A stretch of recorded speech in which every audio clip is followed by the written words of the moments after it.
मेरा नाम आदित्य है। ये बात उस समय की है जब मैं करीब 13 साल का था। मैं अपने नानी के घर गया था। गर्मी की छुट्टियां थीं। मेरी नानी के घर के पास ही अंधी नानी का घर था। एक दिन नानी ने मुझे कहा कि जाओ और अंधी नानी के घर से चीनी लेकर आ जाओ। दोपहर का समय था। मैं खेलते खेलते चला गया।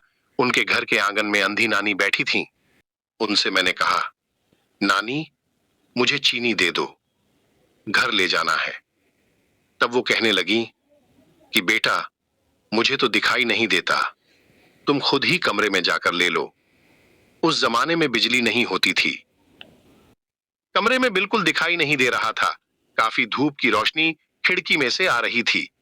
जहां बताया था, नानी ने वहां तक चला तो गया मैं, पर अंदर जाकर देखा कि वही अंधी नानी वहां भी बैठी हुई हैं और मुझे बोल रही हैं, आजा बेटा, यहां से चीनी ले ले। अब मुझे कुछ समझ नहीं आया कि दो दो नानी कैसे हो गईं, बाहर भी और अंदर भी। पर इतना तो लगा कि कुछ तो गड़बड़ है। फिर किसका चीनी और कौन नानी? भागते हुए किसी तरह बाहर आया। बाहर जो नानी बैठी थीं, वो बुलाती रह गई मुझे, पर मुझे कहां सुनाई आ रही थी अब। किसी तरह भागते भागते मैया के पास गया, रोते रोते सब बताया और फिर तेज बुखार। बहुत ज्यादा डर गया था मैं उस दिन। फिर मैं कभी उस घर में या उन नानी के पास अकेला कभी नहीं गया।